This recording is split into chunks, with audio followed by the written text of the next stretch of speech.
திருவள்ளூர் மாவட்டம் ஊத்துக்கோட்டை அருகே online rummy விளையாட்டால் இளைஞர் தற்கொலை செய்து கொண்ட சம்பவம் பரபரப்பை ஏற்படுத்தியுள்ளது. கார் உதிரிபாகம் தயாரிக்கும் நிறுவனத்தில் பணியாற்றிய மகேந்திரனுக்கு ஆன்லைன் ரம்மி விளையாட்டில் கடன் ஏற்பட்டதாக தெரிகிறது. கடனை செலுத்த தன் பெற்றோரிடம் பணம் கேட்டுள்ளார். அவரது பெற்றோர் பணம் தராததால் வீட்டில் தூக்கிட்டு தற்கொலை செய்து கொண்டுள்ளார். ஆன்லைன் சூதாட்டத்தை தடை செய்ய வேண்டும் என சட்டமன்ற எதிர்க்கட்சி தலைவர் எடப்பாடி கே பழனிசாமி உள்பட பலர் கோரிக்கை விடுத்த நிலையில் மத்திய மாநில அரசுகள் இன்னமும் கும்பகர்ண தூக்கத்தில் உள்ளது என பொதுமக்கள் குற்றம் சாட்டினர்.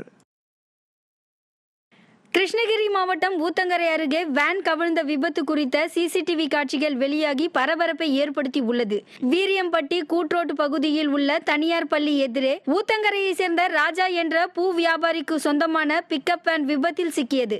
இந்த விபத்தில் சிங்காரப்பேட்டை பகுதியை சேர்ந்த ஓட்டுநர் சக்தி, உதவியாளர் பிரேம்குமார் ஆகிய இருவரும் படுகாயமடைந்து சிகிச்சை பெற்று வருகின்றனர். திண்டுக்கல் மாவட்டம் வேடசந்தூரை சேர்ந்த தமிழ்பாண்டி தனது மனைவியின் குடும்பத்தினை இரும்பு கம்பியால் தாக்கிய சிசிடிவி வீடியோ வெளியாகி பரபரப்பை ஏற்படுத்தியுள்ளது. தமிழ்பாண்டியனின் தந்தை, அம்மா மற்றும் சகோதரர் ஆகிய மூவரும் அவரது மனைவி திவ்ய பாரதியிடம் வரதட்சணை கேட்டு கொடுமைப்படுத்தி உள்ளனர். இந்த கொடுமையால் கடந்த 4 மாதங்களாக திவ்ய பாரதி தனது அம்மா வீட்டில் வசித்து வந்துள்ளார். இந்த நிலையில் மனைவி வீட்டிற்கு வராததால் கோபமடைந்த தமிழ்பாண்டி தனது தம்பி மற்றும் உறவினரோடு சென்று மனைவியின் வீட்டில் கலாட்டா செய்த போது மாமனாரை இரும்பு கம்பியால் தாக்கி உள்ளார்.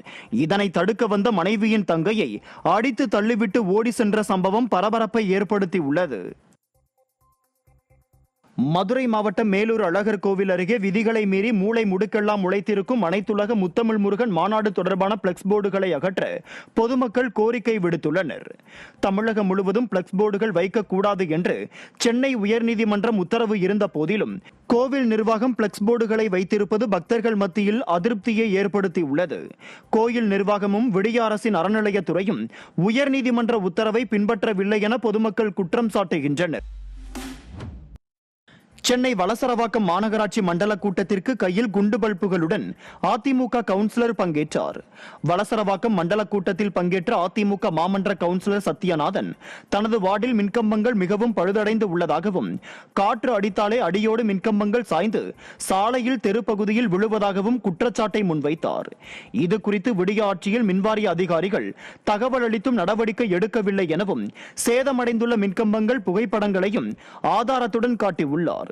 மேலும் எரியாத பல்புகள் போலதான் மின்வாரிய அதிகாரிகள் செயல்படுவதாக விமர்சித்தார். நீலகிரி மாவட்டத்தில் பராமரிப்பு இன்றி இருக்கும் வாட்டர் ஏடிஎம் மையங்களால் சுற்றுலா பயணிகள் மற்றும் மக்கள் தண்ணீர் தேடி அலையும் அவலநிலை ஏற்பட்டுள்ளது.